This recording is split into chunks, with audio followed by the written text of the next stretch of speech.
এখনো সুচিকিৎসার মাধ্যমে কেন তাদেরকে ব্যবস্থা করা হচ্ছে না? তারা কেন এক মাস কেন এখনো স্বাধীনতা 42 দিন পর্যন্ত তাদের কেন এখনো সুচিকিৎসা করা নিশ্চিত হলো না? তারা কেন এখনো টাকা পয়সা হোক এগুলো সবই বেসরকারি সংস্থাগুলো ব্যবস্থা করছে। তার ভিসাটা কি রাষ্ট্র কোনোভাবে ইস্যু করে দিতে পারছে না? কেন এখনো দেরি হচ্ছে? বিএসএমএমইউ থেকে তাকে বলা হয়েছে যত দ্রুত সম্ভব তত দ্রুত তাকে নিয়ে যাওয়ার জন্য। আপনারা অনেকে সুমন মিয়াকে চিনেন, কুর্মিটোলা হাসপাতালে ও 1 মাস মৃত্যুর সাথে যুদ্ধ করে মারা গিয়েছে। কেন সুমন মিয়ার জন্য এরকম অবহেলা হলো? কেন 1 মাস মৃত্যুর সাথে? টাকা পয়সা হোক এগুলো সবই বেসরকারি সংস্থাগুলো ব্যবস্থা করছে। তার ভিসাটা কি রাষ্ট্র কোনোভাবে ইস্যু করে দিতে পারছে না? কেন এখনো দেরি হচ্ছে? বিএসএমএমইউ থেকে তাকে বলা হয়েছে যত দ্রুত সম্ভব তত দ্রুত তাকে নিয়ে যাওয়ার জন্য। আপনারা অনেকে সুমন মিয়াকে চিনেন, কুর্মিটোলা হাসপাতালে ও 1 মাস মৃত্যুর সাথে যুদ্ধ করে মারা গিয়েছে। কেন সুমন মিয়ার জন্য এরকম অবহেলা হলো? কেন 1 মাস মৃত্যুর সাথে? আমাদেরকে স্বাধীনতা উপহার দিয়ে একশোটার পদত্যাগ করেন।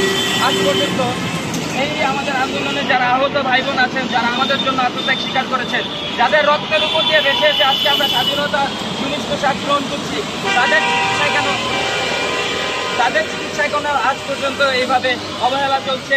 তাদের সুচিকিৎসা কেন আজ পর্যন্ত নিশ্চিত হচ্ছে না?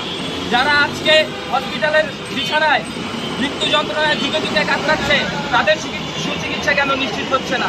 যাদেরকে বাংলাদেশে চিকিৎসা সম্ভব নয়, তাদেরকে কেন বাইরে উন্নত চিকিৎসার ব্যবস্থা করা হচ্ছে না?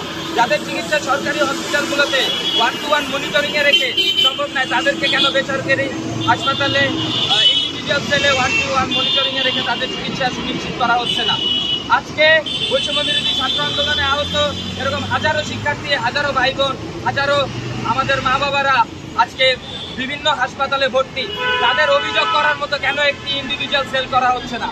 তাদের ক্ষেত্রে তাদের উপরে কেন আমাদের সুদৃষ্টি আমাদের পড়ছে না? ডক্টর ইউনূস বলেছেন আজকে গতকালকে যে তাদের জন্য একটি সংস্থা করা হয়েছে এবং আরো কিছু কথা বলেছেন। আমাদের প্রশ্ন হলো যে এত দেরিতে কেন তারা কেন আজও সুচিকিৎসা পাচ্ছে না? তাদের চিকিৎসা কেন আজও অবহেলা হচ্ছে? আর আমাদের ভাই বিএস যে পিজি হাসপাতালে বর্তমান বিএসএমএমইউ হসপিটালে 420 নাম্বার কেবিন ব্লকের 420 নাম্বার রুমে ভর্তি, তাকে বাইরে নেওয়ার জন্য সকল ধরনের ব্যবস্থা আমরা করেছি। টাকা পয়সা হোক এগুলো সবই বেসরকারি সংস্থাগুলো ব্যবস্থা করছে। তার ভিসাটা কি রাষ্ট্র কোনোভাবে ইস্যু করে দিতে পারছে না? কেন এখনো দেরি হচ্ছে? বিএসএমএমইউ থেকে তাকে বলা হয়েছে যত দ্রুত সম্ভব তত দ্রুত তাকে নিয়ে যাওয়ার জন্য। আপনারা অনেকে সুমন মিয়াকে চিনেন, কুর্মিটোলা হাসপাতালে ও 1 মাস মৃত্যুর সাথে যুদ্ধ করে মারা গিয়েছে।